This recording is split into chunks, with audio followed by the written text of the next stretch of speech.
लेकिन ये जो बात है ना नज़ीर लगारी साहब के ख़त्म करना, वो कह रहे हैं कि ख़त्म करना, और बैन अल-अक़वामी भी लीडरान गिनवाए हैं अमीर अब्बास साहब ने कि जिनको 22-22, 23-23 साल का इक़्तिदार मिलता है और जिनके आगे कोई पर नहीं मार सकता, दरअसल वो होते हैं जो कि मगरबी क़ुव्वतों के समझे आला कार होते हैं।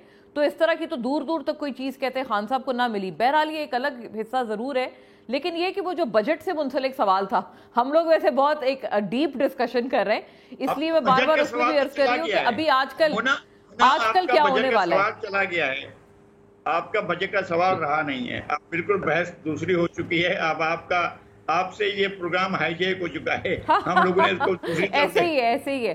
मैं खुशी से हाईजैक हो रही हूँ क्योंकि ये बहुत दिलचस्प और ये बहुत ज्यादा मायने खेज गुफ्तगू है जिसकी तरफ हम बात कर रहे हैं कि असल में ये सब कर कौन रहा है मुल्क में। फिर क्या हुआ सद्दाम हुसैन के साथ, और बहुत से अपना आदम मलिक और वो जो था अपना स्वार्थ, वो अमेरिकी एजेंट था, उसके साथ क्या हुआ, हुस्नी मुबारक को पिंजरे में डालकर पेश किया जाता था। उसके बाद क्या हुआ, ज़ैनुल आबिदीन अली जो है उसको कहीं भी पनाह नहीं मिल रही थी, फिर वो सऊदी अरब पहुंचा, वो अमेरिकी एजेंट था।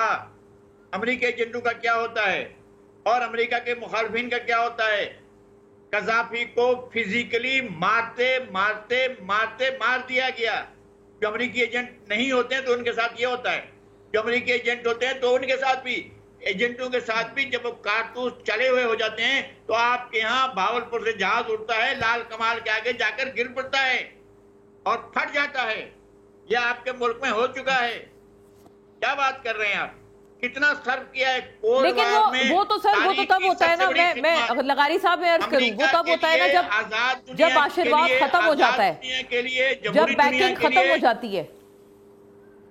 मेरा ये अर्ज है कि आप दुरुस्त कह रहे हैं कि ये जो तमाम जिन लोगों की आपने फहरिस्त गिनवाई है, ये सारे लोग बड़े बदतरीन अंजाम को पहुंचे और इबरतनाक अंजाम को पहुंचे, लेकिन वो तभी पहुंचे ना जब अमेरिका ने या मगरबी ताकतों ने पुष्ट पनाही खत्म कर दी। तो ये बात मेरा ये अर्ज है आपसे कि आपको लगता है कि ये खान साहब की भी पुष्ट पनाही खत्म हो गई है इन योर ओन असेसमेंट? का क्या वाकया हुआ है, क्यों आप इस तरफ नहीं जानते हैं?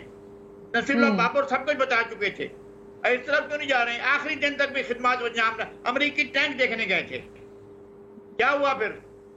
नहीं बात करते हैं यार, इस बात को अगर खोलेंगे तो बहुत कुछ होगा। ये तहकीकात क्यों नहीं सामने आती है कि जनरल ज़िया उल हक का क्या वाकया हुआ था?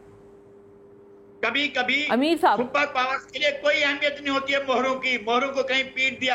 क्या आप चेस बोर्ड पर बैठे हैं, देखें आप कौन कौन से मोहरे पिटवा होते हैं शाहमाद के लिए, अपने बादशाह को बचाने के लिए कौन कौन से कुर्बानियां देनी पड़ती हैं। फील कुर्बान, घोड़ा कुर्बान, जो भी होता है, प्यादे तो सारे कुर्बान हो जाते हैं, आपको कुर्बानियां देनी पड़ती हैं। एक कोल्ड वार, एक ऐसी जंग थी, ऐसी जंग है जो अब भी चल रही है, जिसके अंदर बहुत से प्यादे, बहुत से फील, बहुत से मेरा अर्ज ये था लगारी साहब कि पुष्ट पनाही खत्म हो गई है मगरबी कुव्वत की। इसी वजह से अब खान साहब इस प्रॉब्लम का शिकार है, उनकी पार्टी तितर बितर है, उनकी पार्टी के जो लोग हैं वो धक्के खा रहे हैं। ये जो उनका हाल है, या एक बुरी हालत हुई हुई है जो पूरी पार्टी की उनकी, ये इस वजह से आप समझते हैं कि इसलिए कि अब उनके ऊपर से सपोर्ट या जो आशीर्वाद था वो हट चुका है, इसलिए कि इस मुल्क के इदारे और उसमें बैठे हुए कुछ लोग दिल से ये चाहते हैं कि मुल्क बच जाए, और मुल्क को बचाने के लिए इसमें कुछ लोग, कुछ इदारे, कुछ अफराद, कुछ जमातें इस बात के हक में हैं कि वो रहे, और कुछ ऐसे हैं कि जो कोल्ड वार के अंजाम के तौर पर उसको पढ़ तो लें डॉक्यूमेंट को, उसमें तो आपका नाम भी लिखा हुआ है, यानी सर आप खान साहब के ऊपर जो मुश्किलात आ रही हैं वो आप उन लोगों की वजह से कह रहे हैं कि वो अच्छी बात है, उससे मुल्क बच सकता है, आप ये भी कह रहे हैं? मैं यही अर्ज कर रहा हूं, लेकिन सिस्टम में ऐसे लोग भी मौजूद हैं जो हर हालत में सहूलतकार बने हुए हैं। सहूलतकार, वेरी फेयर। अमीर साहब, आपने सुना कितनी पुख्ता